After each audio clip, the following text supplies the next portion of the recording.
ஸ்ரீமதி ராமானுஜாய நமக. ஸ்ரீமத் பகவத்கீதையின் பெருமையை கூறும் கதைகள். அதுல முதல் அத்தியாயத்தின் பெருமை. இந்த கதையெல்லாம் பார்த்தேன்னா மகாலட்சுமிக்கும் தாயாருக்கும் நடக்கிற சம்பாஷணத்துல வருது பகவத்கீதையோட இந்த கதைகள்.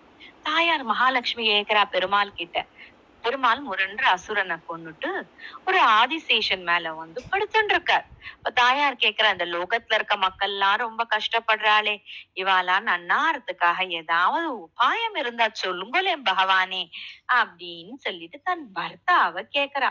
உடனே பெருமாள் சொல்றார், அம்மா, கீதையில என்னோட நிலையை நான் வர்ணிச்சிருக்கேன். முதல் 5 அத்தியாயங்களால என் 5 முகங்களை நீ தெரிஞ்சுக்கோ. அடுத்து 10 அத்தியாயங்களால என் 10 புஜங்களை புரிஞ்சுக்கோ. அடுத்து ஒரு அத்தியாயத்தினால என் வயிறையும், மற்றும் 2 அத்தியாயத்தினால என் திருப்பாதங்களை பெருமையையும் தெரிஞ்சுக்கோமா. இத மாதிரி இந்த 18 அத்தியாயங்களும் ஈஸ்வரனை அடைய வாக்கு வடிவமான ஸ்வரூபம்னு புரிஞ்சுக்கணும். யார் இத தெரிஞ்சுண்டு இந்த கீதையில ஒரு அத்தியாயத்தையோ இல்லைன்னா பாதி அத்தியாயத்தையோ, ஒரு ஸ்லோகத்தையோ இல்ல பாதி ஸ்லோகத்தையோ கால் ஸ்லோகத்தையோ சொல்றாளோ அவ சுசர்மாவை போல முக்தி அடைவா அப்படின்றார். உடனே தாயார் கேக்குறா, யார் அந்த சுசர்மா? அவரை பற்றி முழுச்சா சொல்லும்போலே அப்படின்னு உடனே பெருமாள் சொல்ல ஆரம்பிக்கிறார். ஏய், எனக்கு பிரியமானவளே, சொல்றேன் கேளு அப்படின்னு ஆரம்பிக்கிறார். சுசர்மா ரொம்ப தீய புத்தி உடையவம்மா, பாவிகளில் தலைவன். வேதங்களோட அறிவு இல்லாம கொடிய செயல்களை செய்யற அந்தனர் குடும்பத்துல இவன் பிறக்கிறான். அந்தணர்கள்னாலே நல்லதுதான் செய்வா, ஆனா சில அந்தணர்கள் இப்படியும் வாழ்வா. இப்படிப்பட்ட குடும்பத்துல இவன் பிறக்கிறாமா.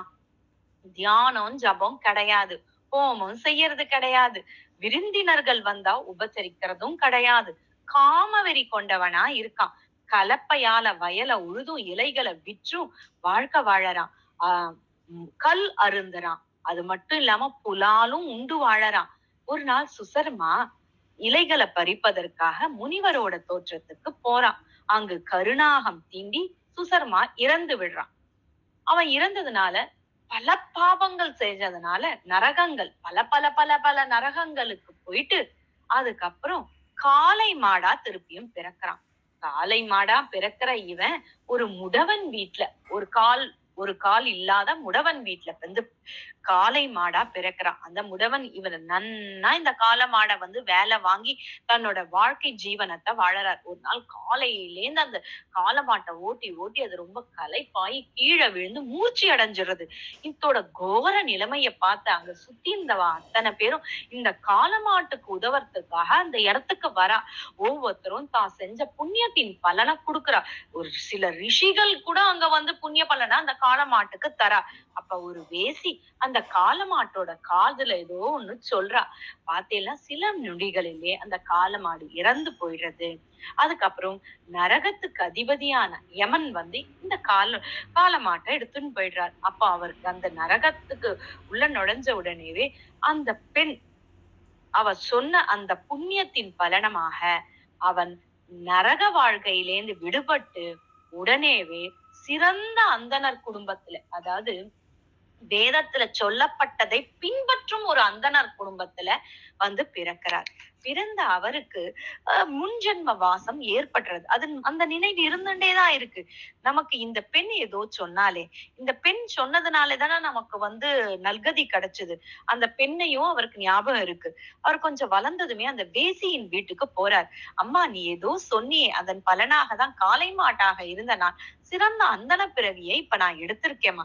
நீ என்னம்மா எனக்கு சொன்னேன்னா, வாங்கோ வாங்கோன்னு சொல்லிட்டு தன்னோட வீட்டுக்கு கூட்டின்னு போறான். இந்த கிளி ஏதோ சொல்லிண்டே இருக்கும், அததான் நான் கேட்டு அததான் நான் உமக்கு சொன்னேன், அது என்னன்னு எனக்கே தெரியல அப்படின்னு சொல்லிட்டு அந்த கிளி கிட்ட கூட்டிட்டு போறான். அந்த கிளி உடனே சொல்றது, அந்த கிளிகிட்டே வா 2 பேரும், நீ யார், நீ என்ன சொன்ன, அதை இந்த வேசி வந்து என் காதுல சொன்னாலே, அது என்னது சொல்ல அப்படின்ன உடனே அந்த கிளி பேச ஆரம்பிக்கிறது. தன்னோட முற்புதவி கதையெல்லாம் சொல்றது.